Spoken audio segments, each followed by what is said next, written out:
السلام عليكم ورحمة الله وبركاته مستمعينا الكرام. أتمنى من الله أن تكونوا في تمام الصحة والعافية.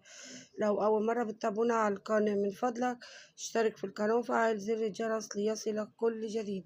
إليكم نشرة أخبار مصر حوادث اليوم. القبض على فتاة قاصر وأربع شباب للتمام بسرقة سيارة بالهرم بعد استدراج قائدها. حبس صانعة محتوى 4 أيام بتهمة نشر فيديوهات خادشة الحياة عبر مواقع التواصل الاجتماعي. إصابة 5 أشخاص أثر انقلاب ميكروباص بطريق السويس الصحراوي. السيطرة على حريقين داخل منزل بكرداسة وشقة بفيصل دون وقوع إصابات. الحكم على التيك توكر أوتيكا بتهمة تعاطي وحيازة المخدرات. بالتزامن مع ارتفاع درجة الحرارة اعرف إجراءات ميكا من حرائق التكييفات. كلمة تكلفك الحبس متى تصبح المشادة الإلكترونية جريمة عاقب عليها القانون. سرقة شيك بنكي كيف توقف أخفوا أموالهم في العقارات والسيارات. استجابوا متهمين غسلوا 220 3 متهمين استجواب 3 متهمين غسلوا 220 مليون جنيه. اعترافات تشكيل عصابي تخصص بسرقة الهواتف المحمولة بمدينة بدر. إصابة مذيعة بقناة فضائية في حادث تصادم بالشيخ زايد. الفنان محمد العمروسي يتضرر من طليقته بسبب تأخير شقة الحضانة بالهرم. تفصيل سقوط تاجر حشيش ببضاعته قبل ترويجها في الجيزة بعد تأجيلها للشهود. الداخلية تكشف ملابسات العثور على أطفال بغرض التسول. إليكم التفاصيل. القبض على فتاة قاصر وأربع شباب للتهمهم بسرقة سيارة بالهرم بعد استدراج قائدها. ألقت الأجهزة الأمنية بمديرية أمن الجيزة القبض على فتاة قاصر وأربع شباب للتهمهم بتكوين تشكيل عصابي تخصص في استدراج قائد السيارات وسرقتها بدائرة قسم شرطة الهرم. تلقى قسم شرطة الهرم بلاغا من أحد قائدي السيارات بتعرضه للسرقة بالإقراء بعد استدراجه من قبل فتاة وبإجراء تحريات وجمع المعلومات. تبين أن وراء الواقعة تشكيلا عصابيا مكون من فتاة قاصر وأربع أشخاص يقومون باستدراج الضحايا عن طريق الفتاة ثم سرقة السيارة.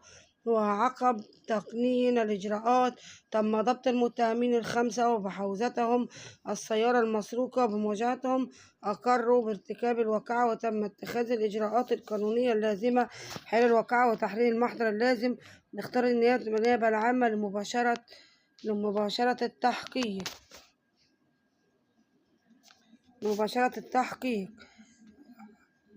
القبض على عامل اتهامه بسرقة 1000 جنيه من خزينة فيلا بأكتوبر.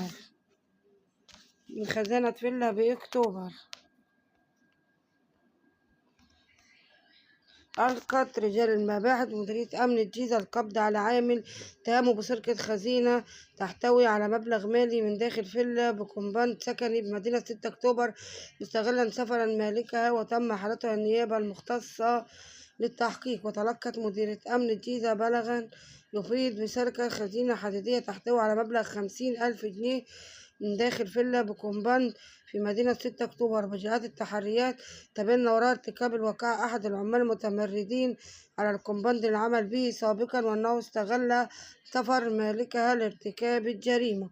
وعقب تقنين الإجراءات تم ضبط المتهم بمواجهته وقرر بارتكاب الواقعة وأرشد عن مكان إخفاء المبلغ المالي وتم ضبطه اتخاذ الإجراءات القانونية اللازمة حيال الواقعة تحرير المحضر اللازم. واختارت النيابة العامة للتحقيق. إصابة 5 أشخاص أثر انقلاب ميكروباص بطريق السويس الصحراوي.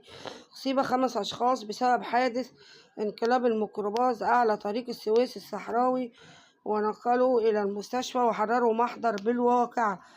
وغرفة عمليات تلقى بلاغا بالحادث. تلقت غرفة عمليات النجدة بلاغا على طريق السويس الصحراوي بوقوع حادث مروري وانتقلت سيارات الإسعاف لموقع الحادث بصحبتهم ونشأ مروري للعمل على رفع حطام الحادث تبين من خلال الفحص اختلال عجلة القيادة من السائق مما أدى لانقلاب السيارة أعلى الطريق، ونتجت إصابة 5 أشخاص ونقلوا جميعهم إلى المستشفى. السيطرة على حريقين داخل منزل بكرداسة وشقة بفيصل دون وقوع إصابات. تمكنت قوات الحماية الميدانية بمحافظة الجيزة من السيطرة على حريقين اندلعا داخل منزل منطقة كرداسة وشقة سكانية بمنزل منطقة فيصل دون وقوع أي إصابات، فيما باشرت النيابة المختصة التحقيقات في الواقعتين. وكانت غرفة عمليات النجدة قد تلقت بلاغين منفصلين من الأهالي. الأول يفيد بنشوب حريق داخل منزل منطقة كرداسة، والثاني باندلاع حريق داخل شقة سكانية بمنطقة فيصل. وعلى الفور دافعت قوات الحماية الميدانية بسيارات الإطفاء إلى مواقع المبلغين، ونجحت فرقة الإطفاء في السيطرة على الحريقين ومنع امتدادهم إلى العقارات المجاورة دون تسجيل أي خسائر بشرية. فيما يواصل رجال المباحث مديرية أمن الجيزة سماع أقوال شهود العيان وقواتل المنزل والشقة لكشف ملابسات أسباب اندلاع الحريقين واتخاذ الإجراءات القانونية اللازمة، بينما تولت النيابة المختصة مباشرة التحقيقات. الحكم على التيك توكر أوتيكا بتهمة تعاطي وحيازة المخدرات.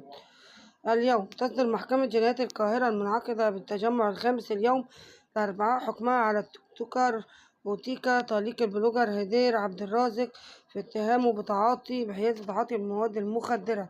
كانت أمرت النيابة المختصة بالتحفظ على أموال وحسابات التيك توكر المعروف باسم أوتيكا بعد اتهامه بغسل أموال قدرت ب12 مليون جنيه. وشهدت جلسات التحقيق اعترافات مثيرة للتيك توكر المعروف أوتيكا بعد أن وجهت له الأجهزة الأمنية اتهامات ثقيلة تتعلق بغسل أموال قدرت بنحو 12 مليون جنيه حصيلة أنشطة غير مشروعة على مواقع التواصل الاجتماعي. ووفقا لقانون مكافحة غسل الأموال رقم 80 سنة 2002 وتعديلاتها، فإن العقوبة التي تنتظر المتهم قد تصل إلى السجن 7 سنوات على الأقل، وغرامة مالية تبدأ من 100,000 جنيه وتصل إلى 5 ملايين جنيه أو ما يعادل قيمة الأموال محل الجريمة أيهما أكبر، مع إمكانية مصادرة الممتلكات محل الجريمة والأدوات المستخدمة فيها. كشفت وزارة الداخلية أن أوتيكا وهو صانع محتوى له معلومات جنائية استغل منصته السوشيال ميديا في نشر مقاطع فيديو مسيئة للقيم والمبادئ المجتمعية لتحقيق نسب مشاهدة مرتفعة ومكاسب مالية غير مشروعة، ثم لجأ إلى شراء عقارات وسيارات في محاولة لإخفاء مصادر الأموال غير القانونية ومنحها صيغة مشروعة.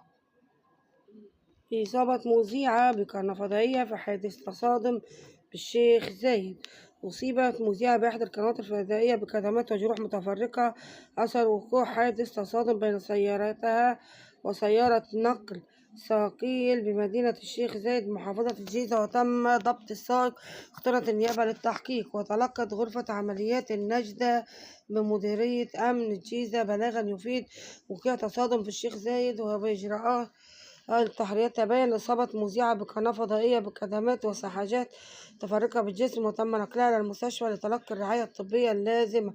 ضبط سائق سيارة النقل. وأسفرت التحريات أن الحادث وقع نتيجة اصطدام سيارة نقل بسيارة المذيعة، وتمكنت رجال المباحث من ضبط سائق سيارة النقل المتسبب في الحادث، وتم اتخاذ الإجراءات القانونية اللازمة وتحرير محضر بالواقعة. اختارت النيابة العامة بشأن التحقيقات والوقوف على أسباب الحادث. تفاصيل سقوط تاجر حشيش ببضاعته قبل ترويجها في الجيزة. تمكنت الأجهزة الأمنية مديرية أمن الجيزة من ضبط عاطل لاتهامه بالإتجار في المواد المخدرة بحوزته كمية من مخدر الحشيش معدل البيع ومواجهته. اعترف بحيازته للمضبوطات بقصد الاتجار وإرشاد عن مصدر الحصول عليها، فتم اتخاذ الإجراءات القانونية اللازمة تجاهه. وبشرت النيابة المختصة التحقيق. تفاصيل ضبط المتهم. توصلت تحريات ضابط الإدارة العامة لمباحث الجيزة إلى إتجار عاطل بالمواد المخدرة وترويجها بين عملائه في عدة مناطق مستخدما دراجة نارية في التنقل. رصد رجال المباحث تحركات المتهم، وعقب تقنين الإجراءات القانونية اللازمة تمكنوا من القبض عليه في أحد الأكمنة المعدة له. ضبط بحوزته قطع من مخدر الحشيش معدل البيع، بالإضافة إلى مبلغ مالي وهاتفين محمول استخدمها في التوصيل مع عملائه من متعاطي المواد المخدرة. السلام عليكم ورحمة الله وبركاته مستمعينا الكرام.